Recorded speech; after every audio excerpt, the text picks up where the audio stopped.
Instant रवा डोसा करायचा असेल तर 1 वाटी रवा, त्यानंतरला 1 वाटी दही, त्यानंतरला थोडे भिजवलेले पोहे आणि त्यानंतरला आपल्याला ते मिक्सर लावायचं आहे पाणी टाकून थोडं, असं काय होतं. त्यानंतर आपण मीठ टाकायचं आणि साखर टाकायचे, त्यानंतरला बेकिंग सोडा टाकायचा आहे आणि मग छानपैकी हे मिश्रण अर्धा तास ठेवायचं. लगेच ते छान फुगतं.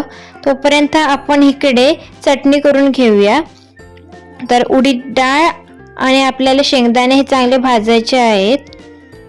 त्यानंतर ते चांगले भाजून झाले की आपल्याला ते मिक्सरमध्ये काढायचे आहेत, जेणेकरून आपल्याला त्याची पेस्ट चांगली करायची. त्यामुळे आधी भाजून घ्यायचं.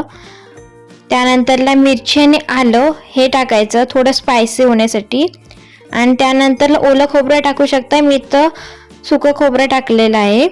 त्यानंतरला चटणी तयार करून घ्यायची आहे अशा प्रकारे. तोपर्यंत त्याला चटणीसाठी तडका द्यायचा आहे, जिरा आणि मोहरी.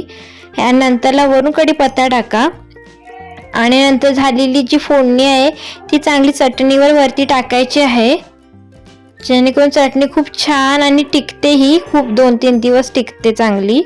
आणि नंतरला अजून टेस्ट येण्यासाठी आपल्याला लिंबू टाकायचं आहे थोडासा त्याच्यामध्ये.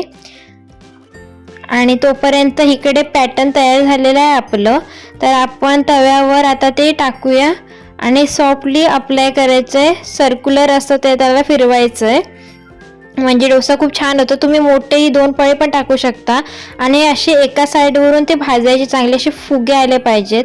बबल्स आले असे की समजायचे की आपला रवा डोसा तयार झालेला आहे. खूप छान रवा डोसा लागतो, जाळीदार असतो आणि खूप सोनेरी गोल्डन खरपूस कलर आलेला आहे आणि खूप मऊ मऊ असतो, लुसलुशीत असतो आणि खाताना पण खूप छान लागतो. आणि जास्त वेळ पण भिजत ठेवायला लागत नाही हा डोसा. फक्त 10-15 मिनटं तुम्ही हा ठेवायला लागतो. एकदा नक्की घरी ट्राय